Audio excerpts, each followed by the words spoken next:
دیوانے صحابہ کے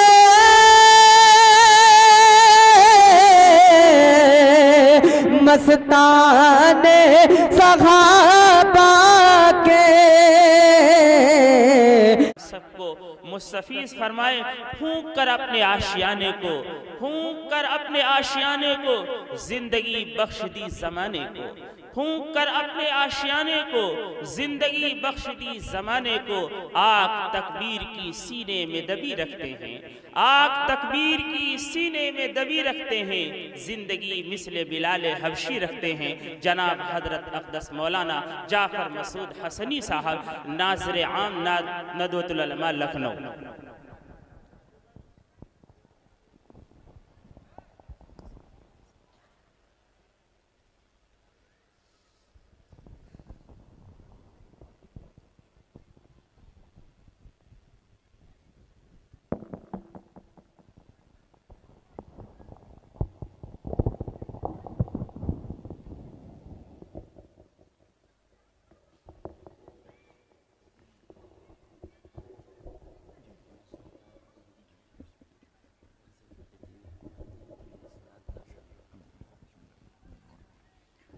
السلام علیکم ورحمۃ اللہ وبرکاتہ۔ بسم اللہ الرحمن الرحیم۔ الحمد للہ رب العالمین، والصلاة والسلام علی سید المرسلین محمد وآلہ وصحبہ اجمعین ومن تبعهم بإحسان ودعا بدعوتهم إلى يوم الدين، اما بعد فأعوذ باللہ من الشیطان الرجیم، بسم اللہ الرحمن الرحیم۔ یا ایہا الذین آمنوا ادخلوا فی السلم کافہ ولا تتبعوا خطوات الشیطان انہ لکم عدو مبین۔ وقال ان الدین عند اللہ الاسلام ومن یبتغی غیر الاسلام دینا فلن يقبل منہ۔ صدق اللہ العظیم۔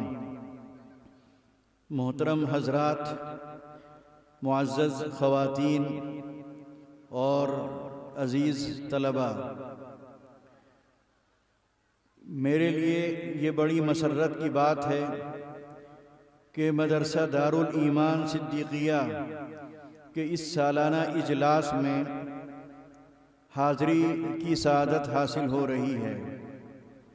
میں شکر گزار ہوں اس مدرسے کے ذمہ داروں کا، اس کے منتظمین کا، اس کے بانی اور اس کے ناظم کا، کہ جن کی دعوت پر آج کے اس پروگرام میں شرکت کا موقع مل رہا ہے، اور شرکت کے اس موقع کے ساتھ ساتھ آپ حضرات سے ملاقات اور آپ حضرات کے سامنے اپنے کچھ خیالات رکھنے کا موقع مل رہا ہے۔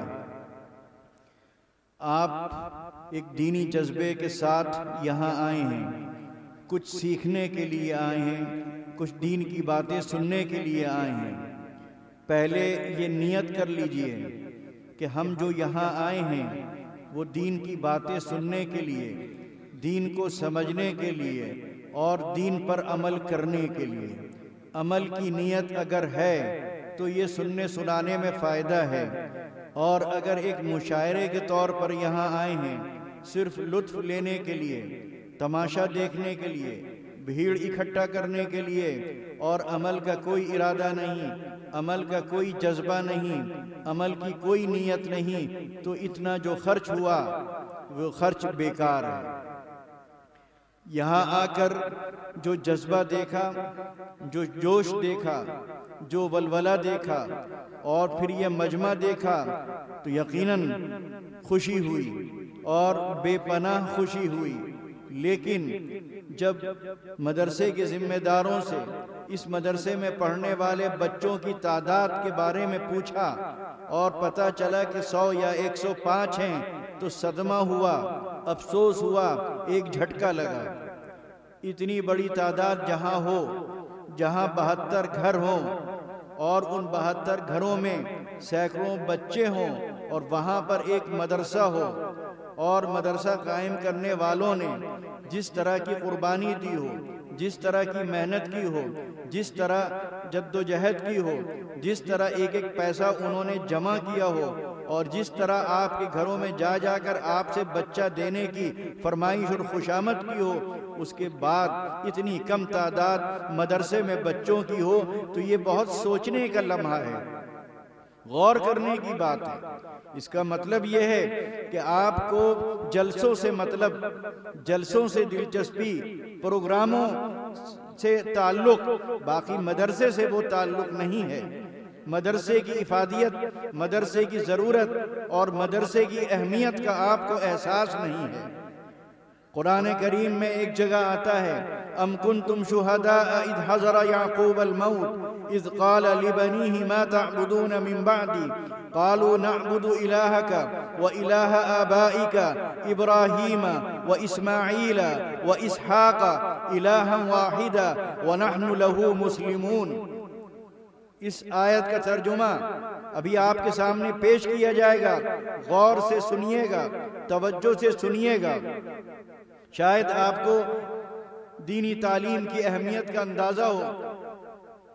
قرآن کریم میں کہا گیا، ام کنتم شہداء، کیا تم لوگ موجود تھے جب یعقوب علیہ السلام کے وصال کا وقت قریب آیا اور انہوں نے اپنے بیٹوں کو بلا کر ان سے ایک سوال کیا، اور وہ سوال یہ تھا کہ یہ بتاؤ میرے دنیا سے جانے کے بعد تم کس کی بندگی کرو گے، کس کی عبادت کرو گے، کس کے آگے جھکو گے، کس کی تابعداری کرو گے، کس کی فرما برداری کرو گے، کس کے آگے ماتھا ٹیکو گے؟ تو انہوں نے نبی یعقوب علیہ السلام، آپ جانتے ہیں کہ وہ اللہ کے نبی تھے، اور یعقوب علیہ السلامی کے بیٹوں میں یوسف علیہ السلام بھی نبی تھے۔ ایک باپ جو نبی ہے وہ اپنے بیٹوں سے پوچھ رہا ہے جن بیٹوں میں ایک نبی ہونے والا ہے، لیکن اسے اطمینان نہیں، اپنی تربیت پر اطمینان نہیں، اپنی تعلیم پر اطمینان نہیں، اپنی نگرانی پر اطمینان نہیں، اپنی اصلاح پر اطمینان نہیں۔ جانے سے پہلے وہ جائیداد کے بارے میں سوال نہیں کر رہا ہے، گھر کے بارے میں کچھ نہیں پوچھ رہا ہے، کھیتی کے بارے میں سوال نہیں کر رہا ہے، کاروبار کے بارے میں سوال نہیں کر رہا ہے، وراثت کی تقسیم کے بارے میں سوال نہیں کر رہا ہے، بچوں کو محبت کے ساتھ رہنے کی تلقین نہیں کر رہا ہے۔ وہ یہ پوچھ رہا ہے کہ میرے جانے کے بعد تم کس کی عبادت کرو گے؟ بیٹوں نے جواب دیا کہ جس کی آپ عبادت کرتے تھے، جو آپ کا خدا تھا، جو آپ کا معبود تھا، اسی معبود کی ہم عبادت کریں گے، وہی معبود جو ابراہیم کا معبود، جو اسحاق کا معبود، جو اسماعیل کا معبود۔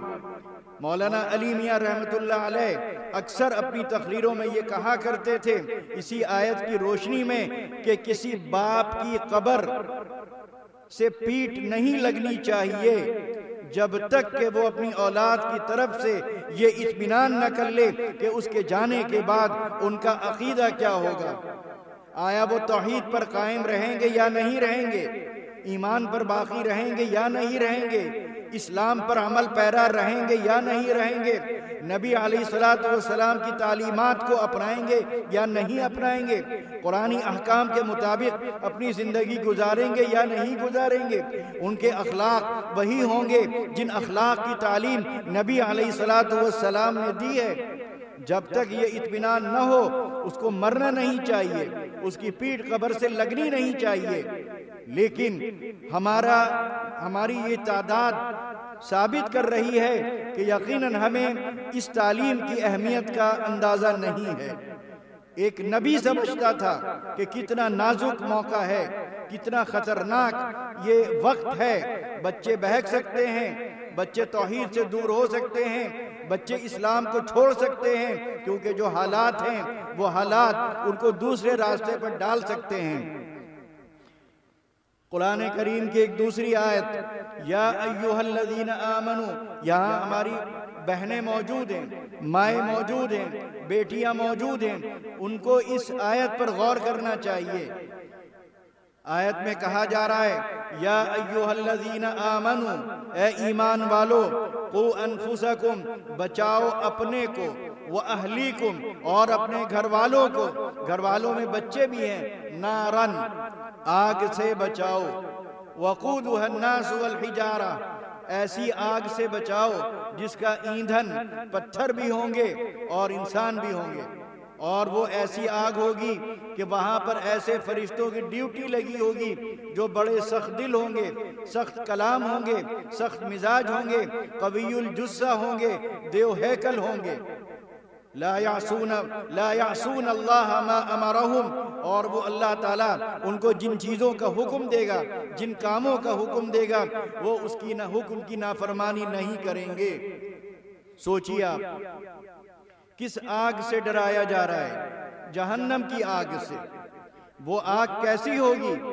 کبھی نہ بجھنے والی ہوگی، اور اس جہنم میں جو ڈالا جائے گا وہ جہنم سے آسانی سے باہر نہیں آئے گا، کیونکہ وہاں پر ایسے فرشتے ہوں گے، آپ چیخیں، چلائیں، تڑپیں، پریشان ہوں، روئیں، خوشامد کریں، فریاد کریں کہ مجھے نکال دو، مجھے باہر کر دو، میں تو جلا جا رہا ہوں، میں تو جھلسا جا رہا ہوں، میرے بدن سے پیپ اور مواد نکل رہا ہے، میں تو ریزہ یعنی جب گرز پڑتا ہے تو میں بھوسا ہو جاتا ہوں، ریزہ ہو جاتا ہوں، بالو کی شکل میں تبدیل ہو جاتا ہوں، پھر مجھے کھڑا کیا جاتا ہے، پھر مجھ پر وہی گرز چلائے جاتے ہیں۔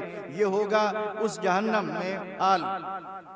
اس جہنم کا یہ حال دیکھیے، وہاں کی دہکتی ہوئی یہ آگ دیکھیے، وہاں ایسے سخت قسم کے فرشتوں کی ڈیوٹی دیکھیے، اور اس کے بعد مولانا علی میاں رحمت اللہ علیہ کے بیان کیے ہوئے واقعے کی روشنی میں آپ سے عرض کرتا ہوں، اپنی بہنوں سے، اپنی بیٹیوں سے، اپنی ماؤں سے، مولانا ایک واقعہ سناتے ہیں، اس واقعے پر غور کیجئے، سامنے رکھیے اور اس آیت کو سامنے رکھیے۔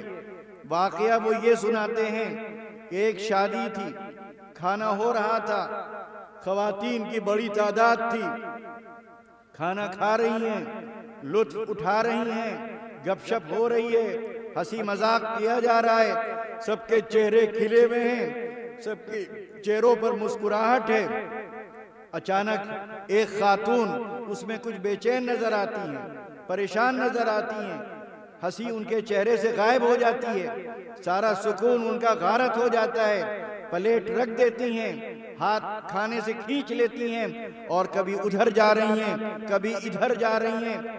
تو وہاں جو دوسری خواتین موجود تھیں انہوں نے کہا کہ بہن ابھی تو تم بڑی خوش نظر آ رہی تھی، خوب باتیں کر رہی تھی، خوب مزہ لے رہی تھی، خوب انجوائے کر رہی تھی، بڑے شوق سے کھانا کھا رہی تھی، ابھی اچانک تمہیں کیا ہو گیا؟ ہنسی غائب ہو گئی، مسکراہٹ رفو چکر ہو گئی، پریشان نظر آ رہی ہو، آنکھوں سے تشویش ظاہر ہو رہی ہے، بے چین دکھ رہی ہو، کبھی ادھر جاتی ہو، کبھی ادھر جاتی ہو، کیا بات ہے؟ کوئی حادثہ ہو گیا؟ کوئی واقعہ پیش آ گیا؟ کوئی ایسی تکلیف دہ خبر تو نہیں آ گئی؟ انہوں نے کہا نہیں، بات یہ ہے کہ جب میں گھر سے نکلی تھی اس شادی میں شرکت کے لیے تو میرا جو 8-9 سال کا بچہ تھا اس کو میں نے کمرے میں سلا دیا اور گھر میں تالا لگا کر آ گئی، یہ سوچ کر کہ تھوڑی دیر میں واپس چلی جاؤں گی جب تک وہ اٹھے گا نہیں۔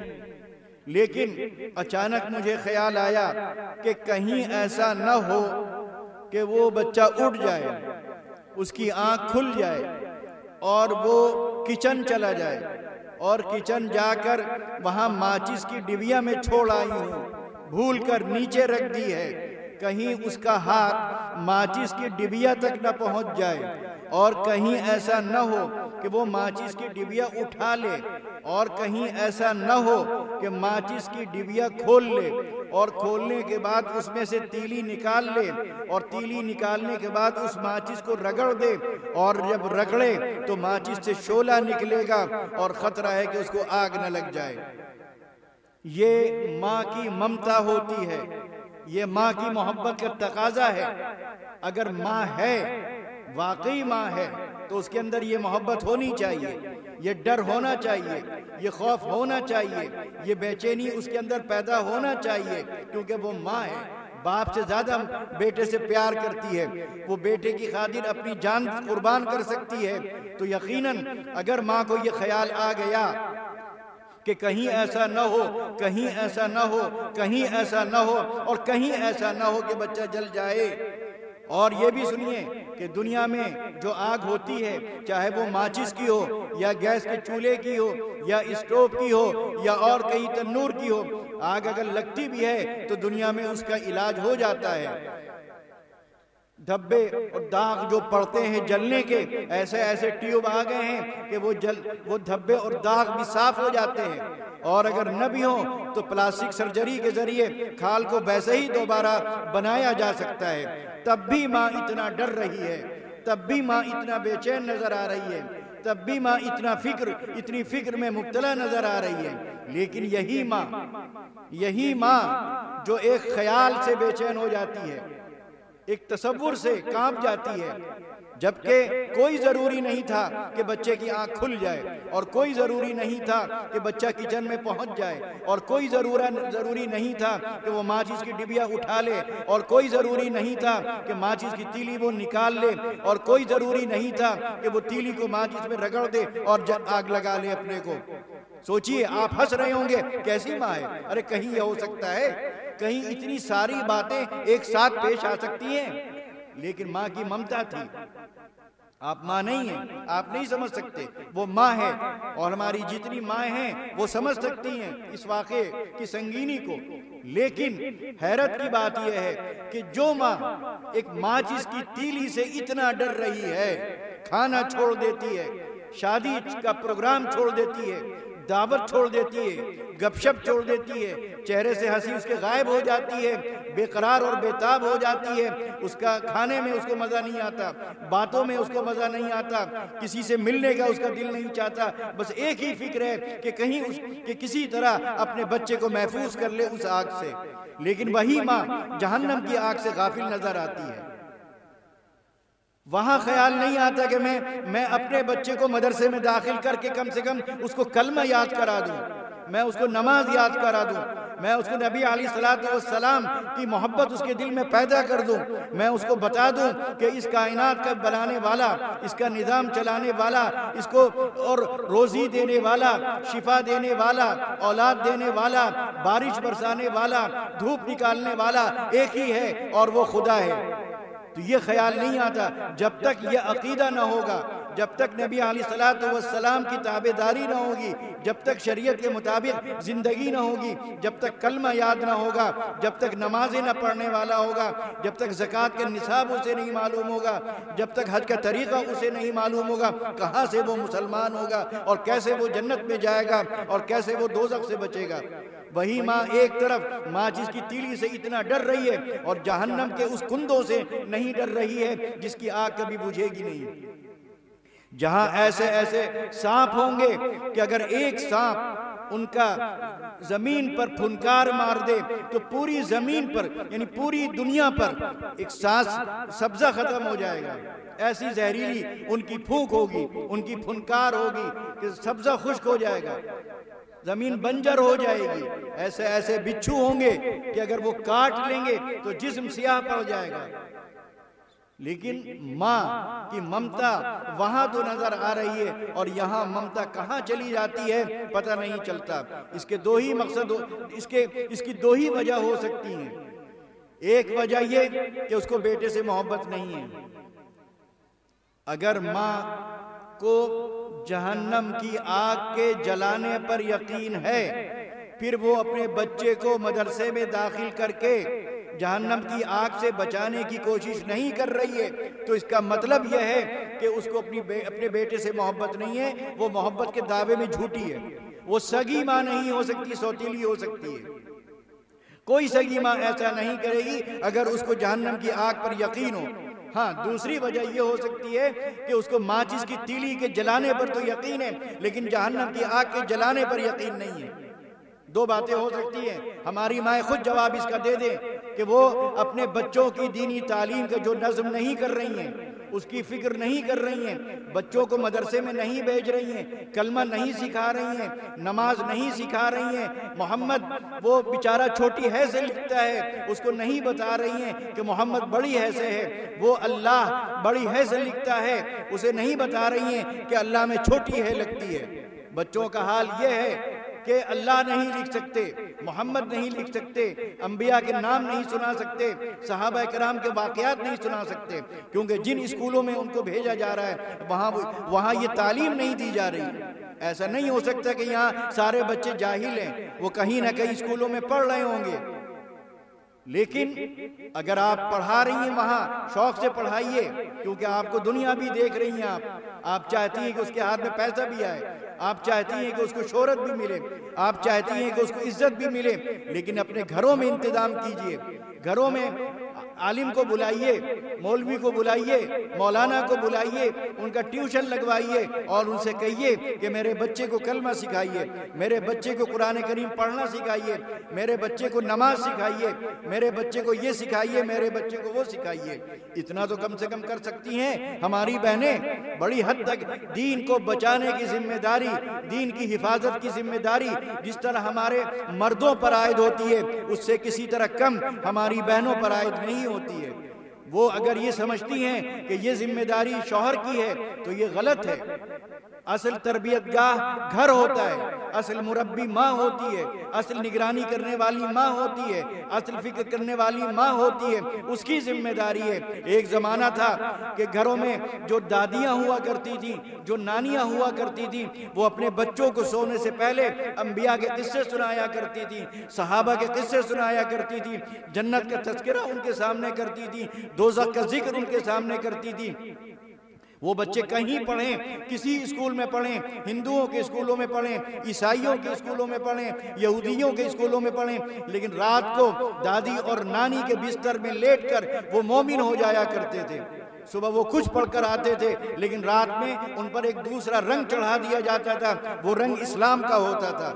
صبح جب بچہ اٹھتا تھا وہ اللہ کو جان چکا ہوتا تھا، اس کے نبی کو جان چکا ہوتا تھا، اس کی کتاب کو جان چکا ہوتا تھا۔ روزانہ جب یہ واقعات وہ سنیں گے، روزانہ جب نبیوں کا تذکرہ سنیں گے، روزانہ جب اللہ کی قدرت کے مظاہرے وہ دیکھیں گے، روزانہ جب نبی علیہ السلام کی تعلیمات ان کے کانوں میں پڑیں گی، جب وہ سونے سے پہلے کلمہ ان کو یاد کرایا جائے گا، چھوٹی چھوٹی صورتیں ان کو یاد کرائی جائیں گی، تو وہ بچہ آپ کا مومن ہوگا، تب وہ بچہ آپ کا مسلمان کہا جائے گا۔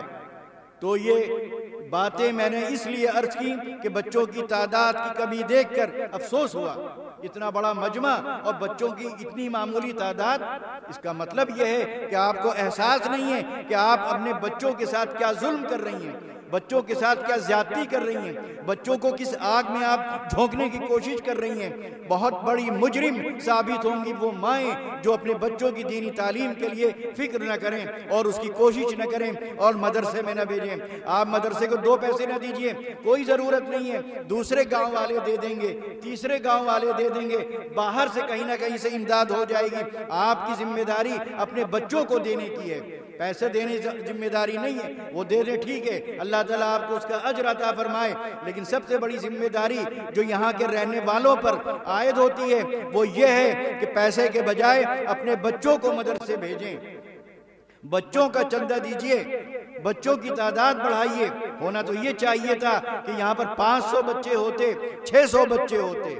کل یہی بچے دین کی حفاظت کریں گے، کل یہی بچے آپ کے ایمان کی ضمانت لیں گے، کل یہی بچے انہی کی بدولت اس علاقے میں علم کا اجالا ہوگا، علم کی روشنی ہوگی، دین پر عمل ہوگا، شریعت پر عمل ہوگا۔ جب یہ جانیں گے نہیں تو یہ کیا جانیں گے اسلام کیا ہے؟ پہلی آیت جو میں نے آپ کے سامنے پڑھی، پھر میں وہیں لوٹتا ہوں، اس میں کہا گیا یا ایھا الذین آمنوا ادخلوا فی السلم کافہ، اے ایمان والو اسلام میں پورے کے پورے داخل ہو جاؤ۔ وَلَا تَتَّبِعُوا خُطُوَاتِ الشَّيْطَانِ، اور شیطان کے راستوں پر مت چلو۔ کیوں؟ اس لیے کہ شیطان تمہارا کھلا ہوا دشمن ہے۔ دوسری آیت میں تھا ان الدین عند اللہ الاسلام، کہ اللہ کے نزدیک دین تو اسلام ہی ہے۔ وَمَن يَبْتَغِي غَيْرَ الْإِسْلَامِ دِينًا، اور جو اسلام کے علاوہ کسی اور طریقے کو اختیار کرے گا، کسی اور دین کو اپنے لیے چنے گا، تو کیا ہوگا؟ وَمَن يَبْتَغِي غَيْرَ الْإِسْلَامِ دِينًا فَلَن يُقْبَلَ مِنْهُ، تو یہ دین اس کا قبول نہیں کیا جائے گا۔ اب سوال یہ ہے کہ جس اسلام میں داخل ہونے کے لیے کہا جا رہا ہے وہ اسلام ہے کیا؟ وہ اسلام آپ کو معلوم ہوگا مدرسے میں، وہ اسلام آپ کو بتائے گا استاد، وہ اسلام کیا ہے وہ بتائے گا قرآن، وہ اسلام کیا ہے وہ بتائیں گی حدیثیں، وہ اسلام کیا ہے وہ بتائیں گی فقہا کی کتابیں، اور یہ سب آپ کو کہاں ملیں گی؟ یہ آپ کو مدرسوں میں ملیں گی۔ آپ اتنے لوگ یہاں بیٹھے ہوئے ہیں، قرآن میں کہا جا رہا ہے کہ اسلام میں داخل ہو پورے کے پورے۔ اب آپ سے کوئی سوال کرے کہاں ہے کیسا اسلام، اسلام کسے کہتے ہیں، تو شاید 10 آدمی نہ بتا سکیں۔ اس لیے نہیں بتا سکتے کیونکہ انہوں نے مدرسوں میں پڑھا نہیں بتا سکتے آپ اسلام کیا ہے۔ اسلام کوئی مخصوص عادات کا نام نہیں ہے، اسلام صرف عقیدے کا نام نہیں ہے، اسلام صرف عبادات کا نام نہیں ہے، اسلام صرف اخلاق کا نام نہیں ہے، اسلام صرف معاملات کا نام نہیں ہے، اسلام صرف معاشی نظام کا نام نہیں ہے، اسلام صرف سیاست کا نام نہیں ہے۔ اسلام ایک مکمل ضابطۂ حیات ہے، زندگی گزارنے کا ایک مکمل طریقہ ہے۔ دنیا کا کوئی مذہب اتنا مکمل طریقہ نہیں بتاتا۔ کسی بھی مذہب کا آپ مطالعہ کر لیجئے، کسی بھی مذہب کا جائزہ لے لیجئے، چند رسومات کے علاوہ آپ کو کچھ نہیں ملے گا۔ آپ کو عقیدہ مل سکتا ہے، ایک عقیدہ ہمارا ہے کہ اللہ ایک ہے، ایک عقیدہ ہمارے ہندو بھائیوں کا ہے کہ اللہ ہزاروں اور لاکھوں اور کروڑوں میں ہے۔ بھائی ان کا کیا ہے، لاکھوں کیا کروڑوں بھگوان ہیں، لیکن ہمارا عقیدہ کیا ہے کہ اللہ ایک ہے۔ ٹھیک، ان کی عبادت کا طریقہ کیا ہے، مندر میں جانا، گھنٹا بجانا، اور بھی جو طریقہ ہو سکتا ہوگا وہ بہتر جانتے ہیں۔ ہماری عبادت کا طریقہ کیا ہے، مسجد جانا، نماز پڑھنا۔ تو عقیدہ ہمارا الگ، عقیدہ ان کا الگ، سمجھے آپ؟ عبادت کا طریقہ ہمارا الگ، عبادت کا طریقہ ان کا الگ۔ ہمارا عقیدہ اسلامی، ہماری عبادات اسلامی۔ اب آپ تھوڑی دیر کے لیے ان دو چیزوں کو الگ کر لیجئے، اسلام کو سمجھانے کی کوشش کر رہے ہیں، شاید سمجھ میں آ جائے۔ یہ دو چیزیں آپ الگ کر لیجئے۔ اس کے بعد آتے ہیں اخلاق، اس کے بعد آتے ہیں معاملات۔ اب ذرا جائزہ لیجئے مسلمانوں کا اور غیر مسلم بھائیوں کا، دونوں کو دیکھیے، دونوں میں دیکھیے اخلاق کیا ہمارے ان سے جدا ہیں؟ جس طرح ہمارا عقیدہ ان سے مختلف، ہماری عبادت کا طریقہ ان سے مختلف، کیا ہمارے اخلاق ان سے مختلف ہیں؟ ایک جواب سب کا ہوگا کہ مختلف نہیں ہیں۔ وہ بھی ظلم کرتے ہیں، ہم بھی کرتے ہیں، وہ بھی بدزبانی کرتے ہیں، ہم بھی بدزبانی کرتے ہیں، وہ بھی بد نظری کرتے ہیں، ہم بھی بد نظری کرتے ہیں، وہ بھی چوری کرتے ہیں، خیانت کرتے ہیں، بددیانتی کرتے ہیں، جھوٹ بولتے ہیں، فراڈ کرتے ہیں، جھوٹی گواہی دیتے ہیں، غیبت کرتے ہیں، چغلخوری کرتے ہیں، جھوٹے الزامات لگاتے ہیں، ہم بھی لگاتے ہیں۔ اخلاق وہ بھی کیا کرتے ہیں، ان کی بھی تیوری چڑھی رہتی ہے، ان کی آنکھوں سے بھی جو ہے گویا خون ٹپکتا رہتا ہے، وہ بھی ماں باپ کے ساتھ بدسلوکی کرتے ہیں، وہ بھی رشتہ داروں کے ساتھ بدسلوکی کرتے ہیں، وہ بھی پڑوسیوں کے ساتھ زیادتی کرتے ہیں، ہم بھی کرتے ہیں۔ تو معاملات میں کوئی فرق نہیں۔ رہن سہن کو آپ دیکھ لیجئے، شادی بیاہ کو دیکھ لیجئے، غمی خوشی کو دیکھ لیجئے، اس میں بھی ہم میں ان میں کوئی فرق نہیں۔ وہ شادی بیاہ میں فضول خرچی کرتے ہیں، ہم بھی کرتے ہیں، وہ بھی کھڑے ہو کے کھانا کھاتے ہیں، ہم بھی کھڑے ہو کے کھانا کھاتے ہیں، وہ بھی جہیز کا مطالبہ کرتے ہیں، ہم بھی جہیز کا مطالبہ کرتے ہیں۔ وہ بھی لمبی لمبی باراتیں لے جاتے ہیں، ہم بھی لمبی باراتیں لے جاتے ہیں۔ جہیز نہ ملنے پر وہ بھی بہو کے ساتھ زیادتی کرتے ہیں، جہیز کا مطالبہ پورا نہ ہونے پر ہم بھی بہو کو ستاتے ہیں اور پریشان کرتے ہیں کہ نہیں کرتے ہیں؟ ہم بھی بٹوارے کو لے کر بھائی سے جھگڑتے ہیں، ہم بھی دوسرے کی زمین پر ناجائز قبضہ کر لیتے ہیں، ہم بھی اپنے پارٹنر کو دھوکہ دیتے ہیں، وہ بھی کرتے ہیں، ہم بھی کرتے ہیں، ہم بھی مال کچھ دکھاتے ہیں، سپلائی کچھ اور کرتے ہیں، ہم بھی سڑکوں پر کھڑے ہو کر گھنٹوں گزار دیتے ہیں، وہ بھی گزارتے ہیں، ہم بھی سڑکوں پر گندی چیزیں ڈال دیتے ہیں، کوڑا کرکٹ ڈال دیتے ہیں، وہ بھی ڈال دیتے ہیں، ہم بھی دروازے پر کھڑے ہو کر گھر کے لوگوں کو نکلنے میں دشواری ان کے لیے پیدا کرتے ہیں، وہ بھی کرتے ہیں۔ کوئی فرق نظر آتا ہے آپ کو؟ کہاں ہے اسلام؟ کہاں ہے؟ حدیث شریف میں آتا ہے اماطۃ الاذی عن الطریق صدقہ، یہ ہے اسلام، کہ راستے میں اگر کوئی ایسی چیز پڑی ہے کہ جس سے کوئی ٹھوکر کھا سکتا ہے، جس پر پاؤں پڑنے پر آدمی پھسل سکتا ہے، تو آپ اس کو ہٹا دیے۔ ہونا تو یہ چاہیے تھا کہ اگر کوئی دوسرا کیلے کا چھلکا ڈالتا تو مسلمان کا اسلام یہ کہتا ہے کہ اس کیلے کے چھلکے کو کنارے ڈال دیتا ہے۔ یہ فرق جو عقیدے میں نظر آتا ہے، جو عبادات میں نظر آتا ہے، وہ سڑکوں پر نظر آنا چاہیے کہ ایک ہندو اگر کیلے کا چھلکا کھا کر کیلے کا چھلکا وہاں پھینک رہا ہے تو آپ چھڑی سے یا ڈنڈی سے یا پاؤں سے اس کیلے کے چھلکے کو ہٹا دیں۔ اگر کسی غیر مسلم نے راستے میں اینٹوں کا ڈھیر لگا دیا، مورنگ کا ڈھیر لگا دیا، یا گھر کا کوڑا لا کے ڈال دیا، اب راہ چلنے والوں کو پریشانی ہو رہی ہے، تو ایک مسلمان کا اسلام یہ کہتا ہے کہ اس کو تھوڑا سائیڈ میں کر دے۔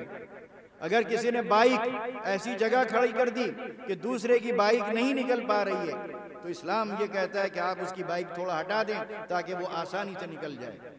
اسلام تو یہ کہتا ہے۔ اسلام کیا کہتا ہے؟ میں آپ کو ایک دو مثالیں اور دیتا ہوں۔ اسلام کو ہم لوگوں نے سمجھا ہی نہیں ہے، حقیقت میں نہیں سمجھا اسلام کیا ہے۔ مولانا حسین احمد مدنی رحمت اللہ علیہ کے نام سنا ہوگا، نام سنا ہے کہ نہیں سنا؟ وہ ٹرین پر سفر کر رہے تھے، ان کے ساتھ کئی لوگ بیٹھے ہوئے تھے جو غیر مسلم تھے۔ ایک صاحب اٹھے، ٹوائلٹ گئے، منہ بنا کر ناک پہ ہاتھ رکھ کے واپس آ گئے۔ مولانا نے پوچھا کیا ہوا، کیسے آپ گئے واپس آ گئے؟ کہا کہ بڑا گندا ہے، چلے آئے۔ تھوڑی دیر کے بعد مولانا اٹھے، گئے بیت الخلاء ٹرین کا صاف کیا، اور اس کے بعد آئے اور ان سے کہا کہ اب آپ جائیے، صاف ہو گیا ہے۔ یہ ہے اسلام، یہ ہے اسلام۔ وہ تھا اسلام نہیں جو اس نے کیا تھا۔ لیکن کیا اس اسلام پر کوئی عمل کرتا ہے؟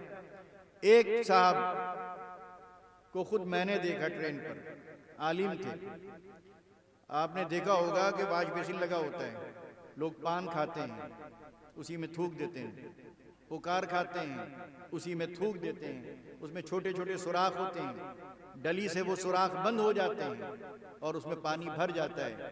آدمی جاتا ہے، بھرا ہوا دیکھتا ہے، واپس آ جاتا ہے، جاتا ہے، بھرا ہوا دیکھتا ہے، واپس آ جاتا ہے۔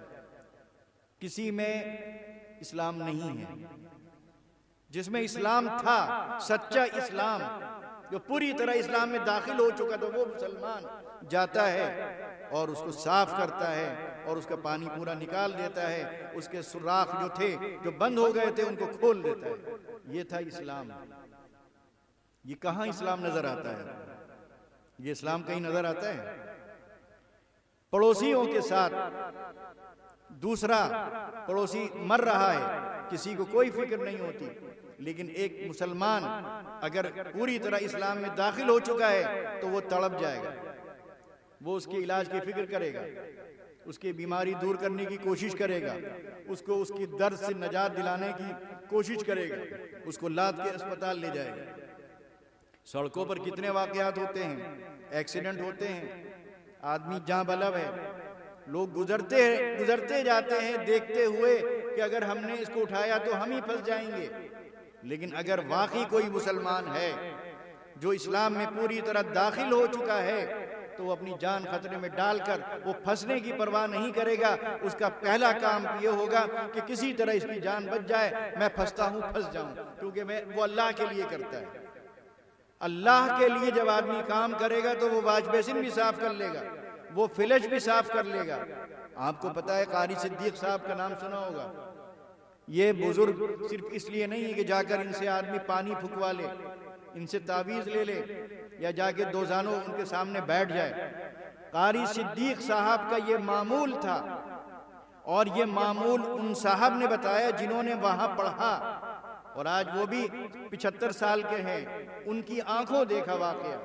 اور جب وہ بتاتے رہے تھے تو رونے لگے، بتاتے بتاتے رونے لگے، کہنے لگے ایک رات میں نے دیکھا کہ سب سو رہے ہیں، اچانک دیکھا کہ قاری صاحب بستر سے اٹھے اور انہوں نے بالٹی لی، ایک ڈونگا لیا اور چلے گئے باتھ روم کی طرف، جہاں طلبہ پخانے جاتے ہیں، 10-20 پخانے بنے ہیں وہاں، اور جا کر سارے پخانے صاف کیے، اور کہا کہ میری چونکہ آنکھ کھل گئی تھی تو جب قاری صاحب واپس آئے تو انہوں نے مجھے جگتے ہوئے دیکھا تو مجھ سے کہا دیکھو کسی سے کہنا نہیں۔ یہ ہے اسلام، اس کو کہتے ہیں مسلمان۔ یہ مسلمان کہاں نظر آ رہے ہیں؟ کہاں نظر آ رہے ہیں؟ کہاں سے آپ اثر انداز ہوں گے؟ کہاں سے آپ اسلام کی نمائندگی کریں گے؟ کہاں سے آپ اسلام کی تبلیغ کریں گے؟ ہمارے منہ میں زبان نہیں کہ ہم اسلام کی دعوت لوگوں کو دیں، کیونکہ ہم خود عمل نہیں کر رہے ہیں۔ ہم نے صرف اسلام کو محدود کر دیا عقیدے تک، محدود کر دیا عبادات تک، باقی جو ہماری زندگی ہے، ہمارا جو رہن سہن ہے، ہمارا جو طور طریق ہے، ہماری جو خوشی اور غمی ہے، ہمارے جو کھانے کا انداز ہے، ہمارے جو پینے کا انداز ہے، وہ کہیں سے اسلامی نہیں ہے۔ جبکہ قرآن کریم میں مطالبہ کیا جا رہا ہے ادخلوا فی السلم کافہ، سر سے لے کر پاؤں تک اسلام میں داخل ہو جاؤ۔ تمہارا کوئی عمل اسلام کے خلاف نہیں ہونا چاہیے۔ سڑک پر چلو تو نظریں تمہاری نیچی ہونی چاہیے، جھکی ہونی چاہیے، کسی عورت پر نہیں پڑنی چاہیے۔ تو یہ ساری چیزیں آپ کو کہاں معلوم ہوں گی؟ یہ مدرسے میں معلوم ہوں گی۔ حکم دیا جا رہا ہے مسلمان ہو، اور مسلمان ہونے کے جو راستے ہیں، اس کے جو طریقے ہیں، وہ طریقے ہم اختیار نہیں کر رہے ہیں۔ تو میں بہت دیر ہو گئی، 12:15 بج چکا ہے، آپ حضرات بھی کافی تھک چکے ہیں، نہ جانے کب سے بیٹھے ہوئے ہیں، کرسیاں دھیرے دھیرے اب خالی ہوتی جا رہی ہیں۔ میں اسی پر اپنی بات ختم کرنا چاہوں گا، اسی آیت پر، کہ آپ کو پوری طرح مسلمان بننا ہے۔ اگر آپ چاہتے ہیں کہ اس ملک میں عزت کے ساتھ رہیں، سرخروئی کے ساتھ رہیں، سربلندی کے ساتھ رہیں، اور ایک کامیاب زندگی گزاریں، اور آخرت میں بھی آپ سرخرو ہوں، تو آپ کو پوری طرح اسلام میں داخل ہونا ہوگا۔ آپ کو پانی بھی پینا ہوگا تو کھڑے ہو کر نہیں، بیٹھ کر پینا ہوگا۔ ایک سانس میں نہیں، 3 سانسوں میں پینا ہوگا۔ پلیٹ صاف کرنی ہوگی، انگلیوں کو چاٹنا ہوگا، محبت سے بات کرنی ہوگی، مسکرا کر ملنا ہوگا، زبان کی حفاظت کرنی ہوگی، نرم لہجے میں بات کرنی ہوگی۔ یہ ساری چیزیں اسلام سے تعلق رکھتی ہیں۔ اسلام نام صرف اس کا نہیں ہے کہ آپ نے ایک اللہ کو مان لیا، مسجد میں جا کر 5 وقت آپ نے نماز پڑھ لی، یا آپ نے کرتا تھوڑا لمبا کر لیا، یا پائجامہ تھوڑا اونچا کر لیا۔ اسلام صرف اس دائرے میں نہیں ہے۔ اسلام کا دائرہ بہت وسیع ہے، اس میں پڑوسیوں کے بھی حقوق ہیں، اس میں رشتہ داروں کے بھی حقوق ہیں، اس میں ماں باپ کے بھی حقوق ہیں، اس میں سڑک پر چلنے کے آداب ہیں، اس میں کھانے کے آداب ہیں، اس میں سونے کا بھی طریقہ اسلامی طریقہ ہے۔ آپ کہیں کہ نبی علیہ السلام نے سونے کا طریقہ تک بتایا کہ دائیں کروٹ لے کر سو، جب سو تو چراغ گل کر دو۔ تو ہمارا اسلام تو بستر پر بھی اس کو نظر آنا چاہیے، کرسی پر بیٹھے ہوں تو اس پر اسلام نظر آنا چاہیے، سڑک پر چل رہے ہوں تو اسلام نظر آنا چاہیے، آپ تعلیم حاصل کر رہے ہوں تو اسلام نظر آنا چاہیے، آپ سڑک پر آپ اپنی چھت پر کھڑے ہوں تو وہاں اسلام نظر آنا چاہیے۔ اب آپ کہیں کہ چھت پر اسلام کیسے نظر آئے گا؟ آس پاس مکان ہے کہ نہیں ہے؟ آپ کی چھت اونچی ہے، مکانات نیچے ہیں، تو اگر آپ تاک جھانک کر رہے ہیں تو آپ مسلمان نہیں ہیں۔ آپ مسلمان نہیں ہیں۔ آپ مسلمان اس وقت ہوں گے کہ چھت پر جا کر بھی آپ کی نظر کسی کے گھر کے آنگن میں نہ پڑے، کسی کی بہو، کسی کی بیٹی، کسی کی بیوی پر نہ پڑے۔ تو آپ مسلمان ہوں گے۔ تو اسلام کو سمجھیے، اس اسلام کا جو مطالبہ کیا ہے قرآن کریم میں، اس اسلام پر عمل کیجیے، پوری زندگی شریعت کے تابع ہو کر گزاریے، تو انشاءاللہ اس ملک میں کیا پوری دنیا میں آپ کو کبھی کوئی طاقت نقصان نہیں پہنچا سکتی ہے۔ لیکن اگر ہم نے اسلام صرف عقیدے تک محدود کیا، عبادات تک محدود کیا، اخلاق کو ہم نے اسلام سے الگ کر دیا، معاملات کو الگ کر لیا، اپنی سیاست کو الگ کر لیا، کھانے کمانے کو الگ کر لیا، تو گویا یہ کہہ سکتے ہیں کہ ہم نے 1/4 اسلام لیا اور 3 حصے ہم نے، یعنی 75% اسلام ہم نے باہر نکال دیا، 25% اسلام ہم نے لیا ہے۔ تو پھر 25% آپ مسلمان ہیں تو آپ کے جسم کا 25% حصہ تو آگ سے بچ جائے گا، 75% حصہ آگ میں جلے گا۔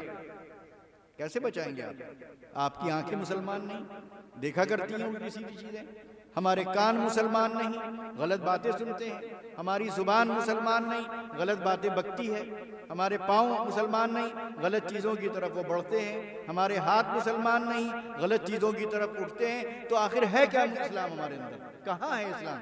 نہ آنکھوں میں، نہ کان میں، نہ زبان میں، نہ پاؤں میں، نہ ہاتھ میں، دماغ میں غلط وسوسے آ رہے ہیں، دماغ بھی مسلمان نہیں ہے۔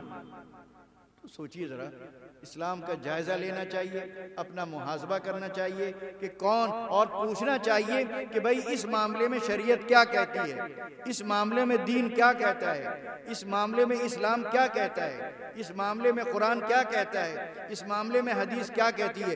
زندگی کا کوئی مرحلہ، عمر کا کوئی مرحلہ اور زندگی کا کوئی پہلو ایسا نہیں ہے کہ قرآن کریم میں اور احادیث میں اس کے لیے ہدایات نہ ملتی ہوں۔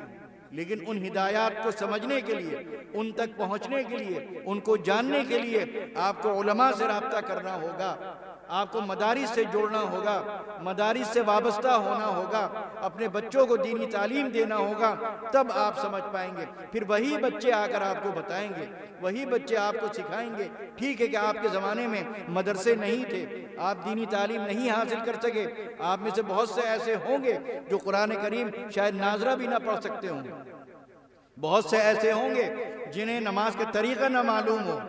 ہے دیکھا جاتا ہے کہ باپ کا جنازہ رکھا ہوا ہے اور بیٹا کنارے کھڑا ہوا ہے، نماز نہیں پڑھ رہا ہے۔ کیوں؟ اس لیے کہ اسے پاکی کا طریقہ نہیں معلوم، وہ اپنے کو ناپاک سمجھ رہا ہے، وہ کہہ رہا ہے میں نماز پڑھنے کے لائق نہیں ہوں۔ ذرا سوچئے تو، باپ کی نماز جنازہ اولاد نہ پڑھ سکے تو اس سے بڑھ کر بدقسمتی اور اس سے بڑھ کر محرومی اور کیا ہو سکتی ہے؟ لیکن آپ اگر جنازہ کسی کا ہوتا ہے، آپ جا کر دیکھ لیے کتنے لوگ باہر کھڑے ہوتے ہیں، نماز میں شامل نہیں ہوتے، کیونکہ وہ سمجھ رہے ہیں کہ انہوں نے جس طرح استنجا لینا چاہیے، جس طرح پاکی پیشاب کے بعد اپنے کو پاک کرنا چاہیے، وہ طریقہ انہیں نہیں معلوم۔ وہ کھڑے کھڑے پیشاب کر رہے ہیں، پیشاب کی چھینٹیں ان کے کرتے پر آ رہی ہیں، ان کے پجاموں پر آ رہی ہیں، لہٰذا وہ نماز پڑھنے سے محروم ہو جاتے ہیں۔ اور بہت سے ایسے ہوتے ہیں جو پاک تو ہیں لیکن وہ کہتے ہیں کہ نماز جنازہ کا طریقہ نہیں معلوم، کیا اس میں پڑھا جاتا ہے یہ نہیں معلوم۔